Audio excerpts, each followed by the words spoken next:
Film की शुरुआत में हम देखते हैं कि एक बूढ़ी महिला अपने गांव हरिपुरम की अपनी पोती को कहानी सुना रही है। महिला कहती है कि बहुत समय पहले हमारे हरिपुर में आसमान से एक सुनहरा पत्थर गिरा था। उस पत्थर ने पूरे जंगल को जला दिया था। वह पत्थर ऐसे चमक रहा था जैसे उसमें कोई आंतरिक शक्ति हो।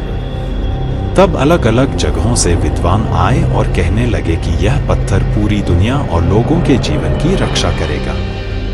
तब हमारे हरिपुर के राजा आते हैं और कुछ लोहारों से मिलते हैं और उस पत्थर को एक मूर्ति का आकार देते हैं। वे उस पत्थर में कुछ दुर्लभ धातुएं भी मिलाते हैं। फिर एक मूर्ति बनती है जो पूरी दुनिया का संतुलन बनाए रखेगी।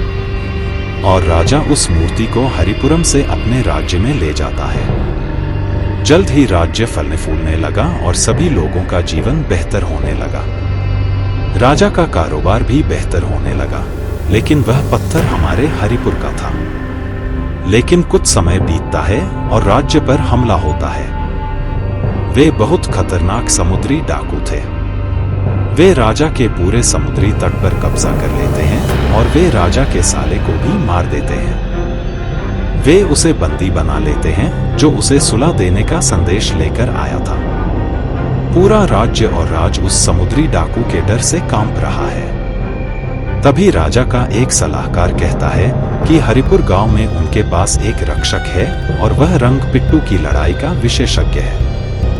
वह कोई और नहीं बल्कि हमारे गांव का परमपिता है। तब हमारे रक्षक आते हैं और उन्हें कैद से मुक्त करते हैं और वे उन समुद्री डाकुओं पर काबू पा लेते हैं और अंततः उन्हें हरा देते हैं। रंग पिट्टू में उसे विशेषज्ञता हासिल थी। यही वजह है कि वह अकेले इतने लोगों को हराने में सक्षम था।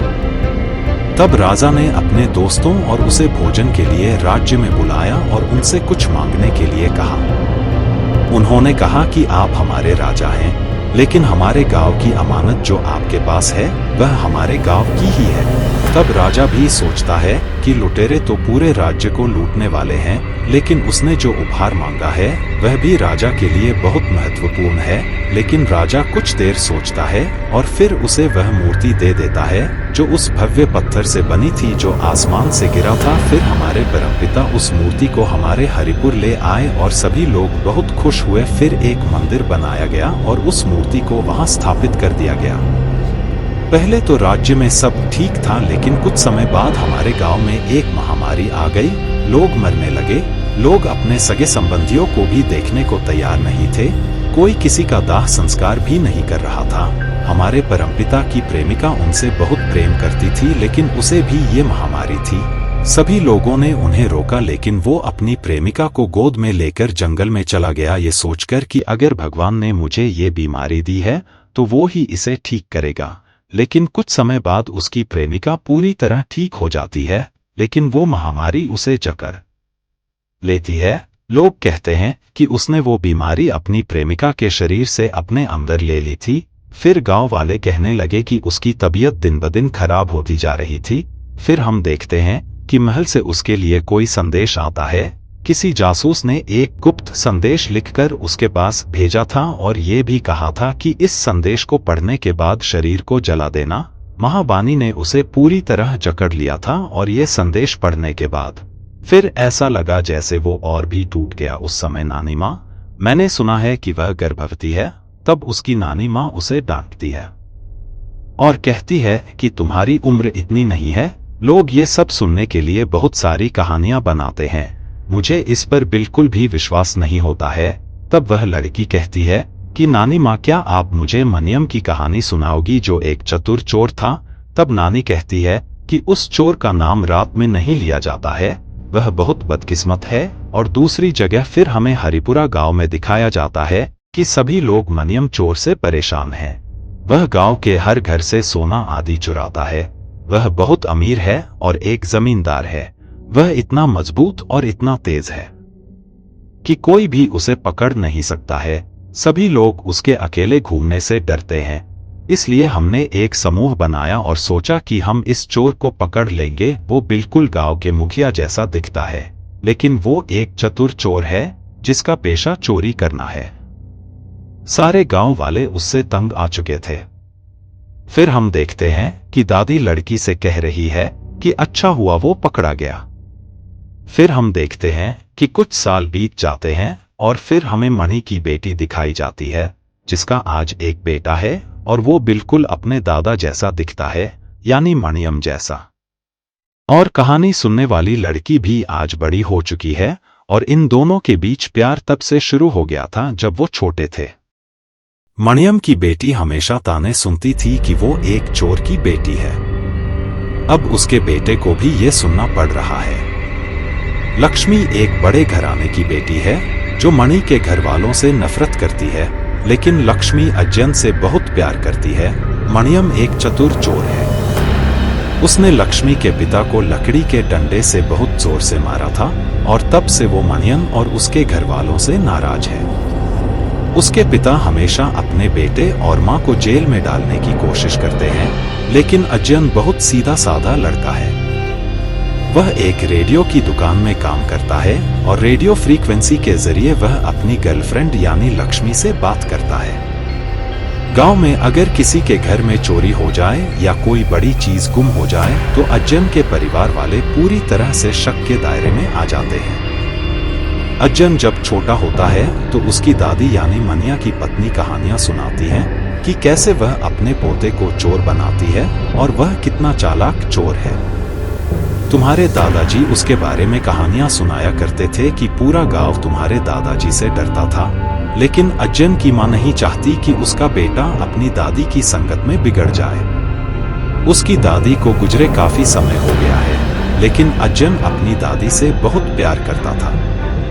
लक्ष्मी जानबूझकर उसके घर का कनेक्शन खराब कर देती है, जिसकी वजह से अज्जन उसके घर आकर लाइट वगैरह ठीक कर देता है और दोनों गांव में ऐसे ही छुपकर मिलते हैं। फिल्म में दोनों साथ में बाहर नहीं जा सकते, लेकिन लक्ष्मी के पिता हमेशा अज्जन को ताना मारते हैं कि उसके परिवार का इतिहास ही ऐसा है कि वह ज्यादा पैसे कमाने के लिए जानबूझकर बार बार सब कुछ खराब कर देता है। तब अज्जन कुछ नहीं बोलता, वह बिल्कुल शांत रहता है। फिर हमें दिखाया जाता है कि कुछ समय बाद लक्ष्मी के घर से मोटर कार चोरी हो जाती है। फिर पुलिस अज्जन के घर आती है और कहती है कि तुम उसके घर में आखिरी बिजली का काम करने गए थे, तुम ही प्राइम सस्पेक्ट हो। वे उसे जबरदस्ती पुलिस स्टेशन ले जाते हैं और उसे प्रताड़ित करते हैं। वह नए एसआई की पिटाई करते हैं और कहते हैं कि तुम मेरे रहते चोरी करोगे और उसे खूब पीटना शुरू कर देते हैं, लेकिन अज्जन को भी रंग पट्टू की मार पड़ती है। वह अपने हाथ की 2 उंगलियां एसआई के पेट में डाल देता है और इस वजह से उस एसआई का शरीर पूरी तरह से काम करना बंद कर देता है। वह बोल पा रहा था, देख पा रहा था, लेकिन शरीर का कोई भी अंग काम नहीं कर रहा था। फिर हम देखते हैं कि अगले दिन उस थाने में एक और नया अफसर आता है और जब एआई और ईमानदार कांस्टेबल उसे बताता है कि सारा शक उसी पर है, तो नया अफसर कहता है कि तुम लोगों के पास क्या सबूत है? किसी को उसके घर से उठाकर सिर्फ शक के आधार पर प्रताड़ित करना ठीक नहीं है। वे अज्जन को यह कहकर जाने देते हैं कि भले ही उसने कुछ गलत किया हो, उसे जाने दो। अपने परिवार का कलंक मिटाने के लिए तुम्हें अच्छा काम करना होगा। वह अफसर बहुत अच्छा है और वह अजय को सच्ची सलाह दे रहा है। फिर हम देखते हैं कि गांव में सुरेश नाम का एक लड़का आता है जो बचपन में अज्जन के साथ पढ़ता था। फिर हमें दिखाया जाता है कि गांव में 2 और लोग आए हैं जो सुदेव और उसके दोस्त हैं। वे राजा के परिवार से हैं, यानी उनके उत्तराधिकारी पीढ़ी दर पीढ़ी आते रहे हैं। आज राजा नहीं है, लेकिन ये उनके वंशज हैं। वे लक्ष्मी के घर आकर रहते हैं। उसके पिता कहते हैं कि भले ही आज राजा नहीं है, लेकिन तुम्हारे दिल में राजा का खून है, तुम हमारे मेहमान हो। सुदेश अपने दोस्तों के साथ कलेरू पिट्टू प्रतियोगिता को कैमरे में कैद करने के लिए यहाँ आया था और साथ ही महापूजा, जहाँ दिव्य मूर्ति की पूजा की जाएगी, क्योंकि यह साल में एक बार ही खुलती है।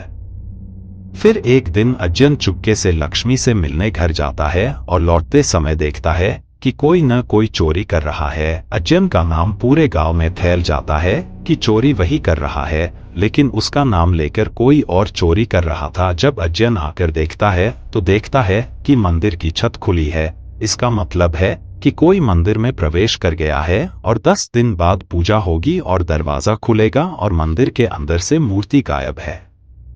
सुरेश तब कहता है कि यह काम सुदेव और उसके भाई ने किया है। मैं तुम्हारे नाम की चूड़ियां बनाता था, शक तो तुम पर ही है। मैं मंदिर मंदिर नहीं भटका, मैंने चूड़ियां बनाकर ही इतने समय गुजारा है।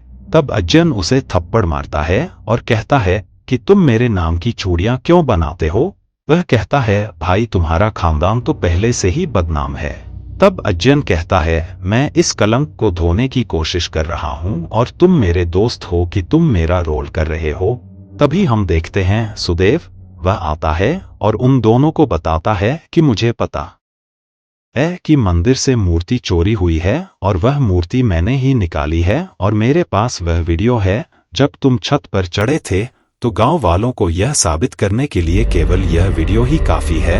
अजय जब पूछते हैं कि तुम्हें क्या चाहिए तो वह कहने लगता है कि यह मूर्ति मेरे पूर्वज यानी राजा की है। राजा ने ऐसी 3 मूर्तियां बनवाई थी। नकली मूर्ति की पूजा की गई है, लेकिन असली मूर्ति भी हमारे राज्य के खजाने से चुरा ली गई है। वह मूर्ति कोई और नहीं बल्कि मनियम की थी जो तुम्हारे नाना थे। अब तुम उनके वारिस हो। तुम्हें वो मूर्ति ढूंढकर हमें देनी होगी। हम उसे लंदन जाकर बेच देंगे और अगर नहीं दोगे तो 10 दिन बाद हम वो फुटेज गांव वालों को दिखा देंगे और तुम्हारे परिवार को गांव से निकाल देंगे। और मूर्ति का ठप्पालीगे कहता है कि तुम्हारे पास सिर्फ 10 दिन है। घर जाकर अज्जन परेशान हो जाता है। वो अपनी माँ से पूछता रहता है कि क्या तुम्हें मूर्ति के बारे में कुछ पता है? क्या तुम्हारे बाबा मणियम ने तुम्हें कभी कुछ बताया या उसकी दादी ने तुम्हें कोई संकेत दिया? फिर अगले दिन हम देखते हैं कि गांव वाले अज्जन के घर आते हैं और कहते हैं कि हमारे गांव का रंगधारी योद्धा लड़ाई नहीं कर रहा है। दूसरे गांव ने उसे बहुत सारे पैसों में खरीद लिया है। अब हमारे गांव में तुम ही एकमात्र उम्मीद हो। तुम ही हमें बचाओ। तुम कह सकते हो कि ये हमारे गांव के लिए गर्व की बात है। अज्जन मान जाता है, लेकिन एक शर्त पर कि उसकी मां को मंदिर में प्रवेश करने दिया जाएगा, जो पहले नहीं दिया गया। अज्जन को ये बिल्कुल पसंद नहीं आता। इसलिए महापूजा के अगले दिन जो कार्यक्रम होता है उसमें वो पूरे गांव के सामने माइक पर ये घोषणा करता है कि वो लक्ष्मी से प्यार करता है और लक्ष्मी भी उससे प्यार करती है। ये सुनकर लक्ष्मी के पिता बहुत गुस्सा हो जाते हैं। वो अपनी बेटी को डांटते हैं और उसे भगा देने की धमकी भी देते हैं। फिर हमें दिखाया जाता है कि पहले मनियम कैसा था। मनियम एक शातिर चोर था और अज्जन की दादी यानी मनिकम उसकी पत्नी थी। मनियम उससे बहुत प्यार करता है।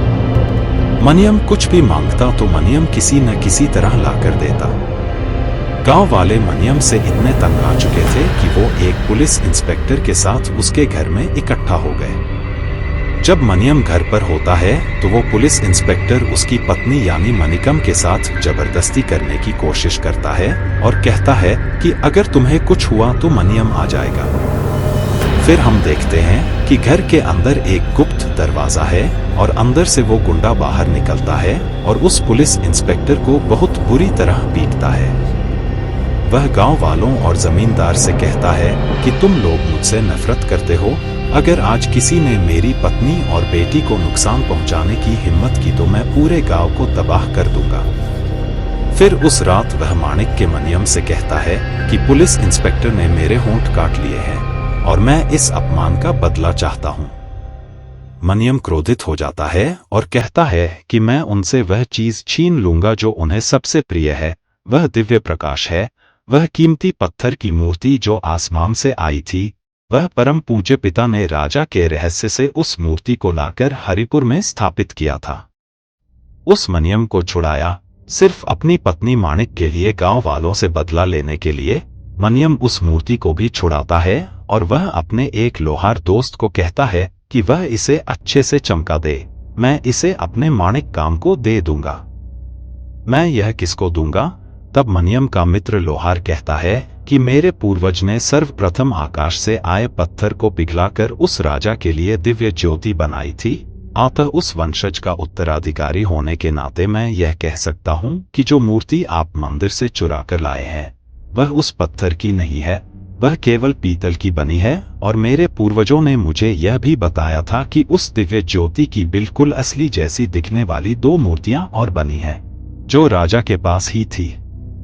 तब मनियम कहता है कि अब मुझे सच्चाई पता चल गई है। असल में उस राजा ने हमारे परम पूत को धोखा दिया था। उसने पीतल की मूर्ति दे दी और असली मूर्ति को अपने राज्य में रख लिया। अब मैं उस असली मूर्ति को गांव वालों के लिए नहीं, अपने मणि काम के लिए पहनूंगा। और आप लोगों को याद होगा कि परमपिता योद्धा को एक संदेश मिला था जो एक जासूस ने भेजा था। उस जासूस ने लिखा था कि आपके गाँव में जो मूर्ति है वो नकली है। फिर हम देखते हैं कि मरकाम फैसला करता है कि वो राजा के राज्य से उस मूर्ति को चुरा लेगा और फिर वो राजा को मार देगा। रात के अंधेरे में वो और लोहार चुपके से राजाओं के राज्यों में जाते हैं। उसे तहखाने से होकर एक गुप्त सुरंग मिलती है। उस सुरंग के अंदर हर कदम पर खतरा था, लेकिन मणिकम किसी तरह उस खतरे को पार करने में कामयाब रहा। और जैसे ही उसने मूर्ति को उठाया तो उसने देखा कि आसपास का पानी हवा में तैरने लगा। तब मणिकम कहता है कि तुम जाकर नकली मूर्ति को फिर से उस मंदिर में रख दो, असली मूर्ति हमारे पास रहेगी और यह हमारा बदला होगा। मणिकम कहता है कि मैं असली मूर्ति को ऐसी जगह छिपा दूंगा कि कोई उसे ढूंढ न सके और नकली मूर्ति रख दूंगा। वह रात के अंधेरे में मंदिर की तरफ जाता है, लेकिन जब वह जा रहा होता है तो पुलिस इंस्पेक्टर और गांव वाले उसे जाल से पकड़ लेते हैं, यानी उसे पकड़ लेते हैं और उसके पास वह मूर्ति होती है। गांव वाले किसी तरह उसका पीछा करते हैं और उसका पीछा करते करते वह एक झरने के पास पहुंच जाता है। फिर गांव वाले उस पर पत्थर फेंकने लगते हैं और कुछ लोग उसे लाठियों से मारने लगते हैं। लेकिन मरियम के पास तब वह नकली मूर्ति होती है। वह सबको दिखाती है कि वह नकली मूर्ति को पानी में फेंक देगी। सभी गांव वाले उसे रुकने के लिए कहते हैं। फिर हम देखते हैं कि वह जमींदार है जो अपनी पत्नी और बेटी को उसके सामने लाता है और कहता है कि हम उसे खत्म कर देंगे। फिर हमें वर्तमान समय में यह भी दिखाया जाता है कि 10 दिन हो गए थे और जब मंदिर का दरवाजा खुला तो वह मूर्ति मंदिर के अंदर नहीं थी। अजय ने भी इधर उधर खोजने की बहुत कोशिश की, लेकिन वह मूर्ति उसे नहीं मिली। वह लक्ष्मी के घर पहुंचता है और उन्हें यह सब बताता है जो उसके साथ हो रहा था, लेकिन लक्ष्मी घर पर नहीं होती। जब वह लक्ष्मी को कमरे से बाहर निकालने की कोशिश करता है तो लक्ष्मी के बाबा दरवाजा बंद कर देते हैं और कहते हैं कि तुमने गांव में ऐलान किया था कि तुम मेरी बेटी से प्यार करते हो। अब मैं गांव को बताऊंगा कि मूर्ति तोड़ने वाला और सांप का घर तोड़ने वाला मेरे घर में है। फिर यह बताने के बाद गांव वाले लक्ष्मी के घर की तरफ भागने लगे। लक्ष्मी को उसके बाबा ने पहले ही दूसरी जगह भेज दिया था। लक्ष्मी के चाचा दरवाजा खोलते हैं और वहां से हम देखते हैं कि अजयन भाग जाता है। फिर गांव वाले उसके पीछे भागते हैं और वह फिर से झरने के उसी इलाके में पहुंच जाता है जहां उसके नाना पहुंचे थे। वे उसके बेटे को उसकी मां के सामने ऐसे पीट रहे थे जैसे बहुत समय पहले उसके पिता को उसकी मां के सामने पीट रहे थे। अजयन का पैर फिसल जाता है और वह पानी में गिर जाता है। उसे थोड़ी चोट लगती है, लेकिन जब वह अपनी आंखें खोलता है तो देखता है कि पानी के नीचे एक सुरंग है और उसके अंदर जाने पर उसे वही दिव्य मूर्ति मिलती है। मूर्ति लेने के बाद जब वह घायल अवस्था में बाहर आता है तो सुखदेव उसे रोकता है और कहता है कि मैं तुम्हें और पैसे दूंगा, मुझे यह मूर्ति दे दो। लेकिन अजयन उसे नहीं देता है और उसे बहुत मारता है। उसे पीटने के बाद वह मूर्ति को अपने घर ले जाता है और कहता है कि यह मेरी बेगुनाही का सबूत है। फिर अगले दिन पुलिस अधिकारी आता है और कहता है कि तुम गांव वालों ने एक जघन्य अपराध किया है। तुमने एक छोटे लड़के को पानी में फेंक कर मार दिया है। फिर हम देखते हैं कि अजयन की मां मूर्ति के साथ मंदिर के अंदर आती है और पुरानी भव्य मूर्ति मंदिर के अंदर स्थापित है, लेकिन अजयन वहां नहीं है, वह गायब हो गया था। वह अपनी प्रेमिका यानी लक्ष्मी की तलाश में गया था और इसके साथ ही इस फिल्म की व्याख्या समाप्त हो जाती है।